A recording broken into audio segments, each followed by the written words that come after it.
Today we're going to delve into the tragic and heartbreaking story of Skylar Neese. Skylar Annette Neese was born February 10th, 1996. Skylar was an American teenager who went missing from her West Virginia home on July 6, 2012. And this happened around midnight. Skylar was an only child to Dave and Mary Neese. She excelled academically at her West Virginia high school while also holding a position at a fast food establishment. Her father Dave characterized her as a vivacious individual. At the age of 8 years old, Skylar met Sheila Eddy. Dave stated that it was like Sheila was a part of the family. The girls spent a lot of time together and were basically inseparable. Her freshman year of high school, the girls added Rachel Schoaf to their duo. This trio had their fair share of drama, like most teenage girls. Much of the brewing tension between the girls often spilled over onto social media. Shortly before Skylar's disappearance, she began feeling left out by her friends, and she vocalized this on her public Twitter. Just a day after the online feud between the girls, Skylar snuck out of her bedroom window to meet with Rachel and Sheila. Little did Skylar know the two were actually planning on unaliving her that night. Rachel and Sheila were successfully able to lure Skylar out of her home on the night of July 6th. Skylar was under the impression that they were just going to smoke at a spot that they had frequently visited. The girls had brought knives that they hid in their hoodies as part of the plan to unalive her. As part of the plan, the girls also brought paper towels, a shovel, washcloths, bleach, and also a change of clean clothes for after the unaliving took place. So in Skylar's mind, she was just spending time with two girls that she adored. The two girls took Skylar to a wooded area just across the Pennsylvania state border. Once they made it to the spot, Rachel and Sheila told Skylar that they had forgotten a lighter in the car. Once Skylar turned around to retrieve the lighter, the girls counted to 3 and began stabbing Skylar in the back. Skylar did try to fight back, and she did manage to run a few feet before her two attackers overpowered her. Skylar even managed to grab Rachel's knife in an attempt to defend herself, and she ended up cutting Rachel, but Sheila overpowered Skylar and continued attacking her. Once the two believed that Skylar was dead, they intended to bury her. The ground ended up being too hard and rocky, so they left her body just a few feet from the road. During the search for Skylar, Rachel ended up going to church summer camp.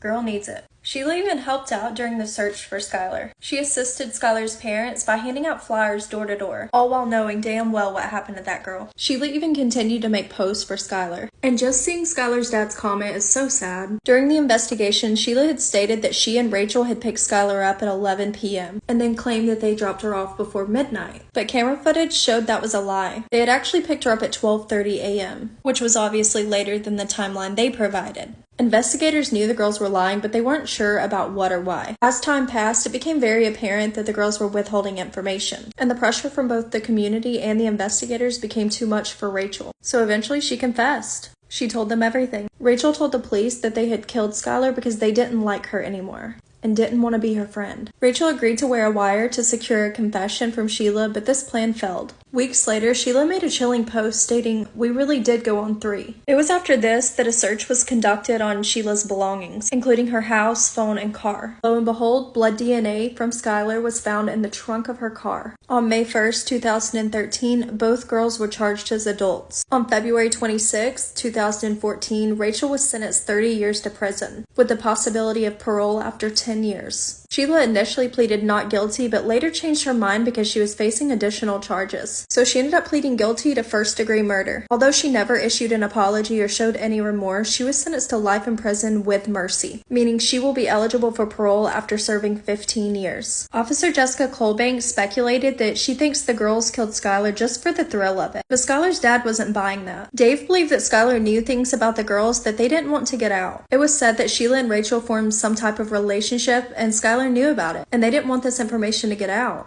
The Neeses were adamant that Skylar would have never done that to them. Skylar's mom stated that Skylar had gay friends and it didn't bother her. In 2023, Rachel had a parole hearing, and she did disclose that she and Sheila were romantically involved. And Dave's speculations were confirmed whenever Rachel stated that she and Sheila were afraid that Skylar would tell people. She stated that after Skylar found out, tension had arose between the trio. She also attempted to offer the Neese family an apology, but Dave didn't care too much for it. Rightfully so. And Rachel's request for parole was denied. Skylar's parents have done everything they can to keep their daughter's memory alive. They've helped to pass a law in her name. It establishes that Amber Alerts will be issued for all missing children regardless if they believe they've been kidnapped or not. They've also transformed the area that her body was found into a memorial. They also visit schools and prisons to share Skylar's story. They also help others understand how their actions go beyond the intended victim.